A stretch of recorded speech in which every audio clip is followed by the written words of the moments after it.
ഈ ഓഫീസിൽ ഇങ്ങനെ ഒരു ഓണാഘോഷം നടക്കുന്നത് ഞാൻ എന്റെ സ്വപ്നത്തിൽ പോലും കരുതി. പിന്നെ എന്റെ സിനിമാറ്റിക് ഡാൻസിന് എന്തൊരു അഭിപ്രായം പറഞ്ഞതറിയോ? എന്റെ ഭാര്യ.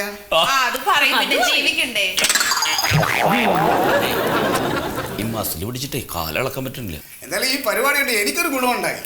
എനിക്കൊരു ബുക്കിംഗ് കിട്ടി. നമ്മുടെ മൈക്ക് സെറ്റുകാർ ഒരു ബുക്കിംഗ് തന്നിട്ടുണ്ട്. എവിടെ? അവരുടെ അമ്പലത്തില്. അവർക്ക് ആരോട് ദേഷ്യം?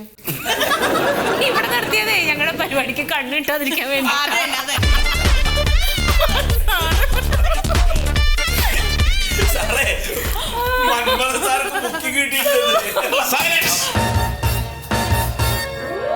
ഇതൊരു ഓഫീസല്ലേ, അതിന് മാനേഴ്സ് കീപ്പ് ചെയ്യണ്ടേ? എന്താ ഇത്ര ചിരിക്കാൻ? അപ്പോ സുഹൃത്തുക്കളെ, നമ്മുടെ ഓണാഘോഷ പരിപാടികള് നമ്മൾ വിചാരിച്ചതിനേക്കാൾ ഗംഭീരമായി എന്നാണ് പൊതുവെയുള്ള അഭിപ്രായം.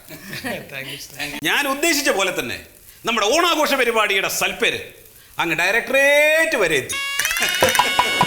അതിൽ എല്ലാ സഹപ്രവർത്തകരും ഞാൻ ആദ്യമായിട്ട് നന്ദി പറയുന്നു. ഇതൊരു ഓഫീസാണ്, അത് ഓർമ്മ വേണം നിങ്ങൾക്ക്. ഒരു നിമിഷം കൊണ്ട് എല്ലാം അങ്ങ് മറക്കും. പരിപാടിയെല്ലാം ഗംഭീരമായിരുന്നു. പക്ഷെ അതിൽ ഒരു പരിപാടി മാത്രം മൊത്തം പരിപാടിയുടെ നിറം കെടുത്തി കളഞ്ഞു. സാറിന്റെ പാട്ടാണോ? എന്താ എന്റെ പാട്ടിന് കുഴപ്പം? എന്റെ പാട്ടിന് എന്താ കുഴപ്പം? എന്തായിരുന്നു എന്റെ പാട്ടിന്റെ കുഴപ്പം? നല്ലതായിരുന്നു, പക്ഷേ പാട്ടല്ല. പാരിജാതന്റെ കഥാപ്രസംഗമായിരുന്നു. എനിക്കും തോന്നി സാർ. ഇയാളുടെ അധിക പ്രസംഗങ്ങളോ? ഞാൻ എന്തോ ഒരു വേഷമെല്ലാം കൂടെ കെട്ടി തുള്ളിച്ചാടിയല്ലോ. എന്താ അതിന്റെ പേര്? Cinematic dance with classical. ഇനി അതിനെങ്ങാനും സിനിമാറ്റിക് ഡാൻസ് എന്ന് പറഞ്ഞ് താൻ കളിക്കാൻ നിന്ന് കഴിഞ്ഞാൽ എന്റെ സ്വഭാവം എനിക്കറിയാലോ. സിനിമാറ്റിക് ഡാൻസുകാർക്ക് മാനക്കേട് ഉണ്ടാക്കാൻ വേണ്ടിയിട്ട് മോശിച്ച വർഗം ആ പരിപാടി മൊത്തം കൊളാക്കി കളഞ്ഞു. ആ ഒറ്റ പരിപാടി കാരണം. അതൊക്കെ പോട്ടെ. നമ്മുടെ ഓണാഘോഷ പരിപാടികളുടെ ഒരു നല്ല വാർത്ത നമുക്ക് പത്രത്തിൽ കൊടുക്കണ്ടേ ശീതള? വേണം സാർ, വേണം. എന്താ നിങ്ങളുടെയൊക്കെ വായിക്കകത്ത് കൊഴുക്കട്ടയോ? കൊടുക്കണോ വേണ്ടയോ? വേണം സാർ. അപ്പോ ഞാൻ അതിനുള്ള റിപ്പോർട്ട് തയ്യാറാക്കിയിട്ടുണ്ട്. സാർ, ഞാനൊരു റിപ്പോർട്ട് തയ്യാറാക്കിക്കൊണ്ടിരിക്കുന്നു. അയ്യോ വേണ്ട, താൻ ഉണ്ടാക്കിയിടത്തോളം മതി. റിപ്പോർട്ടൊന്നും കാണാൻ പറ്റും. എന്തിന്?